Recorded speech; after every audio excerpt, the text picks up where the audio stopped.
నమస్కారం. Big TV ప్రేక్షకులందరికీ స్వాగతం. మా ప్రేక్షకులు అనేక మంది అనేక రకాలైనటువంటి సందేహాలు అడుగుతూ చాలా విజ్ఞానాన్ని పొందుతున్నందుకు మొట్టమొదటిగా వారందరికీ అనేక ధన్యవాదాలు. తద్వారా మేము కూడా మరొకసారి శాస్త్రాన్ని గుర్తుకు తెచ్చుకుని నెమరు వేసుకున్నట్లుగా అన్ని విషయాలు కూడా మళ్ళీ అవగతం చేసుకుంటానికి మాకు ఒక చక్కని అవకాశాన్ని మా ప్రేక్షకులు కలుగజేస్తున్నందుకు మరోసారి వారికి ధన్యవాదాలు. ఇప్పుడు మరొక ప్రశ్నను అడిగారు. సనాతన ధర్మం అంటే ఏమిటి? ఈ సనాతన ధర్మంలో 9 రకాల భక్తి విషయాలుగా 9 విధమైనటువంటి భక్తి మార్గాలు చెప్పారు. దానిలో మళ్ళీ ప్రత్యేకించి పెడితే జపం అంటే ఏమిటి, జపం ఎలా చేసుకోవాలి, జపానికి కావలసినటువంటి వస్తువులు ఏమిటి, జపం చేసేటప్పుడు ఏ నియమాలు పాటించాలి అని వరంగల్ నుంచి శ్రీమతి సుధగారు అడిగారు. చాలా సంతోషం సుధగారు. జపము అంటే జన్మజన్మల నుంచి వచ్చినటువంటి దోషాలని, చెడు కర్మ దోషాలని, పాపాన్ని నశింపచేసేటువంటి శక్తి జపానికి ఉంటుంది. ఈ జపం అంటే ఏదైనా మనం ఒక గురువు ద్వారా మంత్రాన్ని స్వీకరించాలి. మంత్రము రహస్యము అని శాస్త్రం చెప్తున్నది.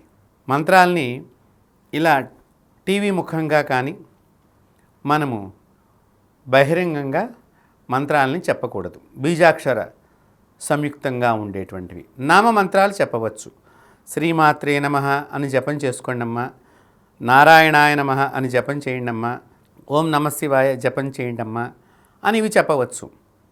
కానీ బీజాక్షరాలు కొన్ని అవి ఉన్నటువంటి మంత్రాలు బహిరంగంగా అందరికీ తెలియపరచరాదు. దానికి ఒకటే ఒక చక్కని ఉదాహరణ మీ అందరికీ తెలియపరిస్తే ఏమవుతుంది, ఇంకా చాలామంది చేసుకుంటారు కదా అనేవాళ్ళు కూడా ఉంటారు సమాజంలో. మంచిదే, మీ భావన మంచిదే, మీ ఆలోచన మంచిదే. అలా అన్నవాళ్ళు అసలు ముందర జపం చేస్తున్నారా చెప్పండి? అలా అన్నవాళ్ళు జపం ఏమైనా చేస్తున్నారా? మాకెవరు మంత్రం చెప్పలేదు కదండి అని అంటారు. మళ్ళీ ఎందుకు చెప్పలేదు? ప్రతి ఒక్కరికి చిన్నప్పుడు మీ నాన్నగారు ఉపదేశం చేశారు. ఆ ఉపదేశం చేసిన మంత్రాన్ని ఎవరైనా జపం చేస్తున్నారా? అక్షరాభ్యాసం చేసినప్పుడు బియ్యంలో కానీ పలక మీద కానీ మీ నాన్నగారు మీ కుడి చెయ్యిని పట్టుకుని చక్కగా బలపంతోనో బియ్యంలో రాయించేటప్పుడు ఓం నమఃశివాయ సిద్ధం నమః అని శివపంచాక్షరి మహామంత్రాన్ని ఉపదేశం చేస్తున్నారు నాన్నగారు. అది ఎంతమంది ఎన్ని లక్షల జపం చేశారు ఆలోచించేయండి.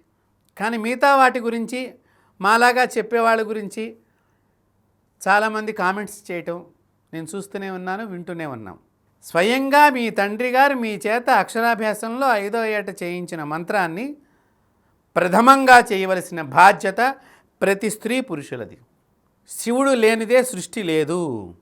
శివాయ విష్ణు రూపాయ శివరూపాయ విష్ణవే. శివుడన్నా విష్ణువు అన్నా అంతా కూడా శక్తిమయమే. వారికి ఎప్పుడూ కూడా ఎటువంటి భేదభావన లేదు. కాబట్టి శివపంచాక్షరి మొట్టమొదటిగా తండ్రి గారు మనకు ఉపదేశం చేస్తారు.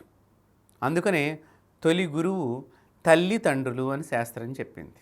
తల్లి జ్ఞానం బోధిస్తూ ఉంటుంది. నాన్నగారితో గౌరవంగా మాట్లాడాలి, నాన్నగారిని భక్తితో నమస్కారం చెయ్యాలి, నాన్నగారికి ఎదురు చెప్పకూడదు, చెల్లాయిని బాగా చూసుకోవాలి, అక్కని బాగా చూసుకోవాలి అని అమ్మ జ్ఞానాన్ని చెప్తూ ఉంటుంది. మంచి విషయాలన్నీ కూడా రంగరించి చిన్నప్పటి నుంచి మగపిల్లవాడికి బోధిస్తూ ఉంటుంది. అలాగే ఆడపిల్లకు కూడా బోధిస్తూ ఉంటుంది. 5 సంవత్సరముల దాకా పిల్లవాడు తల్లి దగ్గరే పెరగాలని చెప్తోంది వేదం. 5వ సంవత్సరం వచ్చిన దగ్గర నుంచి తండ్రి చేతుల్లో పెరగాలటండి శిశువు. కారణం భవిష్యత్తుకు సంబంధించిన విషయాలన్నీ తండ్రి నేర్పి అతన్ని ఒక మంచి వ్యక్తిగా తయారు చేయగలిగేటువంటి విధి విధానాల్లో తల్లికి మమకారం చేత గట్టిగా చెప్పలేదు.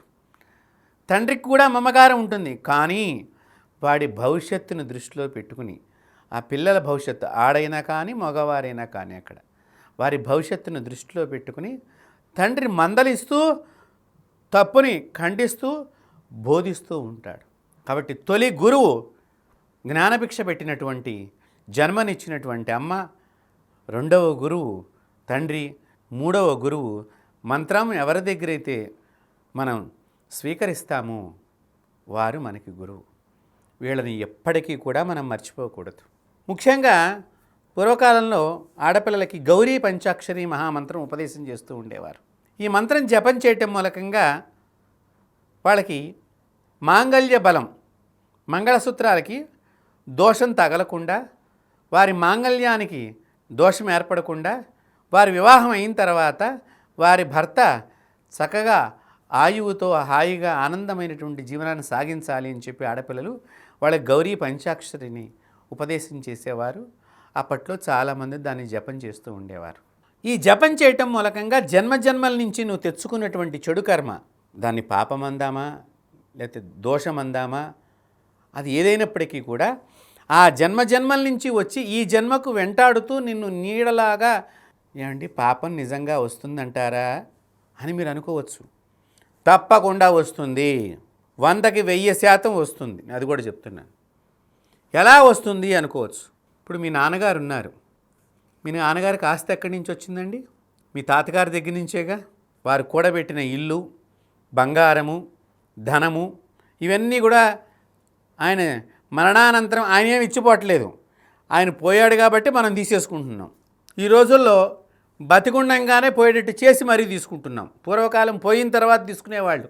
ఉన్నది ఇది అని నలుగురిలో కూర్చోబెట్టుకుని నలుగురు సమానంగా తీసుకుని ఉన్నదాన్ని నాన్నగారి గుర్తుగా మనం ఇది చాలా జాగ్రత్తగా చేసుకొని ముందు తరాలకు అందించాలి అని చెప్పి, కొంతమంది తాతలు పిల్లల మీద అపనమ్మకం చేత వీళ్ళు ఏమన్నా పాడు చేస్తే వీళ్ళ పిల్లలకి ఏమీ లేకుండా అయిపోతుందని, నా తదనంతరము ఈ ఆస్తి అంతా కూడా మనవడికో మనవరాలకో చెందాలి, దాని మీద వచ్చే పైకము నా కొడుకు అనుభవించవచ్చు, కానీ ఆస్తిని అమ్మరాదు, వీడికి హక్కు లేదు అని రాసేవాళ్ళు. మరి ఇప్పుడు ఆస్తి, ధనము, బంగారము ఇవన్నీ భోగానికి సంబంధించినటువంటి విషయాలే కదా. ఇవన్నీ నీకు వస్తున్నాయి అంటే మరి ఈ వస్తున్నవి తాతల దగ్గర నుంచి అలాగా పెరుగుకుంటూ వచ్చి నీ దగ్గర దాకా వచ్చినటువంటి ఈ పుణ్యపు రాశి, అక్కడ ఏదైనా పాపము జరిగి ఉంటే ఆ పాపము కూడా రావాలా వద్దా చెప్పండి. ఇప్పుడు మీరు ఆలోచన చెయ్యండి. అంటే తాతలు పాపం చేశారని నేను ఇక్కడ మాట్లాడట్లేదు. పుణ్యం అనేది ఒక ఆస్తిగా వచ్చినప్పుడు పాపం ఎలా వస్తుంది? ఒక రోగంగా, ఒక ఇబ్బందిగా, ఒక కష్టంగా, ఒక బాధగా, ఒక సమస్యగా, ఒక్కొక్కరి రూపంలో అది మనల్ని ఆశ్రయిస్తూ ఉంటుంది. శాస్త్రం చెప్తున్నది. ఇప్పుడు చూడండి, డాక్టర్ దగ్గరికి వెడతారు, పిల్లలకు అలగలేదు. పిల్లలకు అలగకపోతే ముందర డాక్టర్ గారు ఏమంటారు?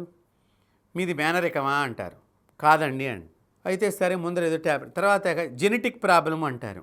ఈ జెనెటిక్ ప్రాబ్లం అనేది అసలు ఏమిటి? ఎందుకు వస్తుంది జెనెటిక్ ప్రాబ్లం అనేది?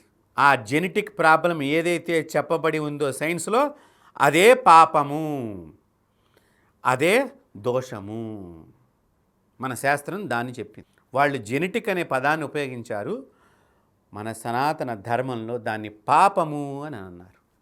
అంటే నాకు ఇది లేదే అని బాధపడుతున్నావు కదా, ఆ లేకుండా ఉండటానికి జరిగినటువంటి ఏదైతే ఉన్నదో, అది తెచ్చుకున్నది ఉన్నదో దాన్ని పాపము.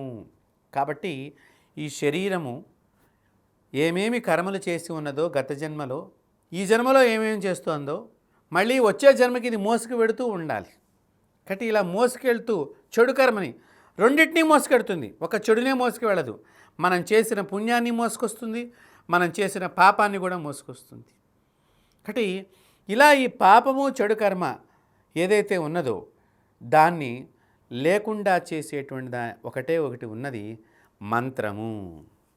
అది సద్గురువు ద్వారా, చక్కని గురువు ద్వారా ఉపదేశం తీసుకుని జపం చేయటం మూలకంగా. మంత్రం అంటే మనన మంత్రము అని అన్నారు. మననం చేసేది ఏదైతే ఉందో అది మంత్రము. అంటే అక్షర లక్షలు జరుగుతూ ఉంటుంది మంత్రం. దాన్ని జపించడం మూలకంగా, అలాగే ఆపకుండా జపించడం మూలకంగా జన్మజన్మలకి పట్టినటువంటి ఈ ఆత్మకు పట్టినటువంటి దోషాలన్నింటినీ కూడా తీసివేసి మనకి ఆనంద సిద్ధిని కలిగిస్తుంది. కాబట్టి ఈ ఆనంద సిద్ధి కలగాలి అంటే సద్గురువుని ఆశ్రయించి మనం మంత్రం తీసుకోవాలి, దాన్ని జపం చెయ్యాలి. ఈ జపము ఒక్కొక్క దేవతకి ఒక్కొక్క రకంగా చెప్పారు. రుద్రాక్షమాలతో ఏ దేవతకైనా కూడా జపం చేయవచ్చు. రుద్రాక్షమాలతో ఏ దేవతకైనా కూడా చక్కగా జపం చేయవచ్చు. అలాగే తులసి మాల అయితే కనుక విష్ణు సంబంధమైనటువంటి దేవతలకు మాత్రం చేయటం చాలా ముఖ్యమైన విషయం. తులసి విష్ణువుకు ప్రాధాన్యం ఎక్కువ. ఒక శ్రీరాముల వారి మంత్రం కానీ, శ్రీకృష్ణుడి మంత్రం కానీ, నారాయణుడి మంత్రం కానీ, హనుమంతుడికి సంబంధించిన మంత్రం కానీ, ఇలా విష్ణు సంబంధమైనటువంటి దేవతలకి, లక్ష్మీ నరసింహస్వామి వారికి కానీ జపం చేసేటప్పుడు మీరు చక్కగా తులసి పూసల మాల పట్టుకుని జపం చేస్తే మీకు తొందరగా కార్యసిద్ధి కలుగుతుంది. అదే అమ్మవారికి సంబంధించిన మంత్రాలు మీరు జపం చేస్తున్నారనుకోండి, కాళికాదేవికో లలితాదేవికో ఇలా దేవతలకి మీరు జపం చేస్తున్నట్లయితే పగడాలతో కానీ ఎర్రపూసలతో కానీ మీరు జపం చేస్తే చాలా అమ్మవారు ఆనందపడుతుంది.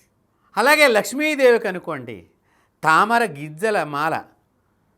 గింజల మాలతో కనుక జపం చేస్తే లక్ష్మీదేవి చాలా సంతుష్టురాలవుతుంది. అంటే ఏమిటి ఇక్కడ? ఆ అమ్మవారికి ఇష్టమైనటువంటివన్నిటినీ కూడా మనం దగ్గరగా పెట్టుకుని ఆ దేవతని ఆరాధన చేయటము ఇక్కడ మీరు గమనించాల్సింది. ఆవిడకి ఇష్టమైంది కాబట్టి మనం చెయ్యాలా, మళ్ళీ దీనిలో మీరు అనుమానాలు పెట్టుకోవద్దు.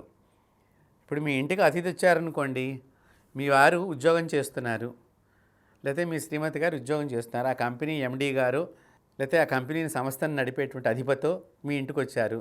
వారికి ఏం చేస్తే బాగుంటుందో అని మీ వాళ్ళు చెప్పినప్పుడు ఆ వంట చేసి పెట్టినా లేకపోతే ఆ పదార్థాన్ని ఇచ్చినా వారు సంతుష్టులు అవుతారా లేదా?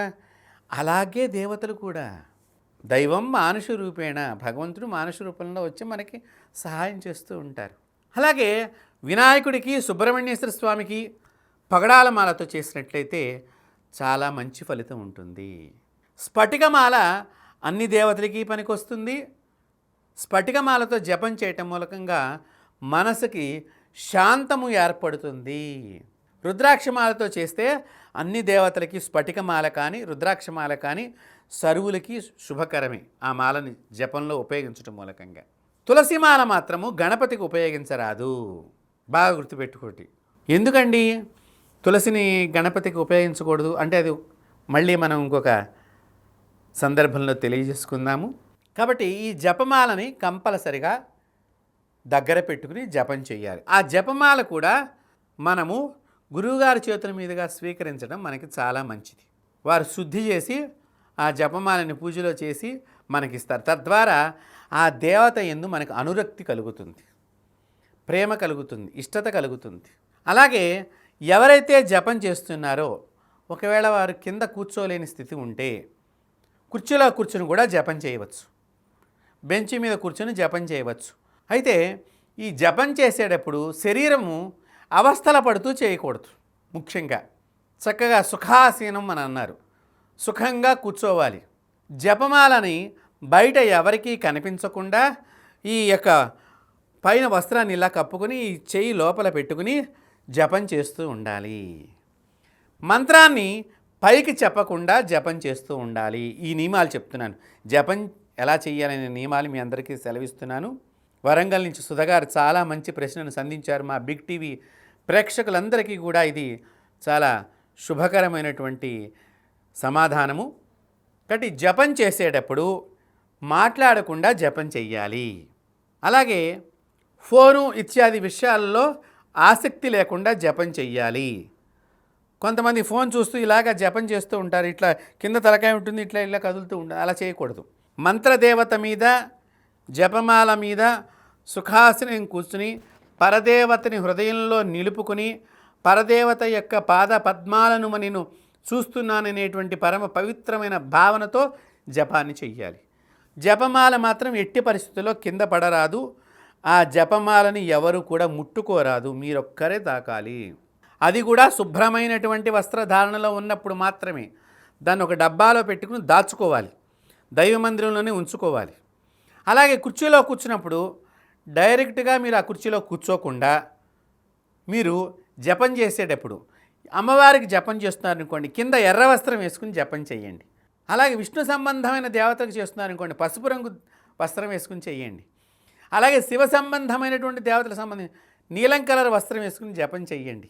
కింద ఆసనం అంటే డైరెక్ట్గా కుర్చీ మీద కూర్చోకుండా. అలాగే కాళ్ళను కుర్చీలో కూర్చున్న వాళ్ళు కానీ కింద కూర్చున్న వాళ్ళు కానీ వారి శరీరము భూమిని తాకకుండా కింద ఏదైనా కాళ్ళ కింద కూడా ఏదైనా ఒక చెక్కపీటను పెట్టుకుని జపం చెయ్యాలి. బాగా గుర్తుపెట్టుకోండి, ఆసనము కానీ మీ జపమాల కానీ ఎవరు ముట్టుకోరాదు.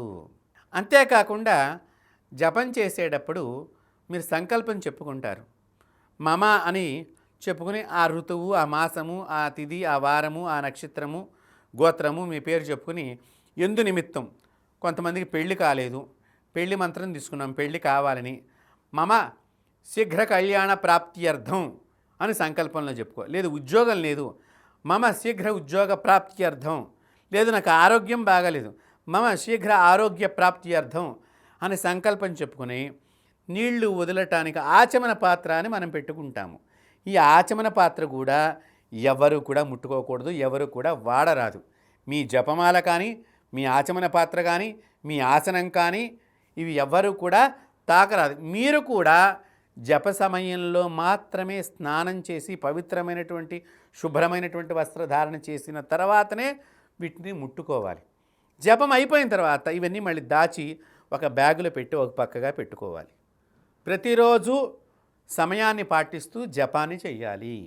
ఇలాగా 1,00,000 సార్లు మంత్రం జపమైన తర్వాత మళ్ళీ 1,00,000కి తద్దశాంశం 10,000 సార్లు తర్పణం చెయ్యాలి. ఆ అమ్మవారి క్షీరతర్పణం, గోక్షీరతర్పణం మీ చేతికి ఉన్న ఉంగరానికి తీసి ఒక ప్లేట్లో పెట్టి అదే మంత్రానికి తర్పణం చేసి ఆ గోవు యొక్క క్షీరంతో తర్పణమైన తర్వాత ఆ పాలను మీరు స్వీకరించవచ్చు, తాగవచ్చు. మళ్ళీ కాచుకుని పచ్చిపాలతో తర్పణం చేస్తాము, తర్వాత కాచి మీరు ప్రసాదం కింద స్వీకరించవచ్చు. తర్వాత తద్దశాంశం హోమం చేసుకున్న తర్వాత అంటే 1000 సార్లు మనం హోమం చెయ్యాలి. తద్దశాంశం మళ్ళీ అంటే 10 మందికి భోజనం పెట్టాలి. అప్పుడు ఆ దేవత ప్రసన్నురాలవుతుంది. ప్రసన్నురాలై మనకి దగ్గరగా ఆ దేవత మన ఏరియా ప్రాంతంలోనో మన ఇంటి చుట్టూనో తిరిగేటువంటి స్థితిని మనం కల్పించుకున్న వాళ్ళం అవుతాం. ఇలా ఈ విధంగా కనీసం ఒక 5 లక్షలు జపం గనక ప్రతి మనిషి చేసినట్లయితే మీరే ప్రపంచంలో అన్నీ కూడా గమనిస్తూ మీరే ఒక గురువుగా మారుతారు. అది జపం చేసే పద్ధతి. వరంగల్ నుంచి శ్రీమతి సుధగారు చాలా మంచి ప్రశ్న వేశారు. జపం ఎలా చేసుకోవాలి, ఏ విధంగా చేసుకోవాలి, ఏ మాలని జపానికి ఉపయోగించాలి అని చెప్పి వారు అడిగారు. మా బిగ్ టీవీ ప్రేక్షకులందరికీ కూడా నా ద్వారా ఈ జపం ఎలా చేసుకునేటువంటి విషయాన్ని తెలియచేసినందుకు అమ్మవారికి మరొకసారి నమస్కారాలు తెలియచేస్తూ స్వస్తి. For more videos like this, subscribe Big TV channel.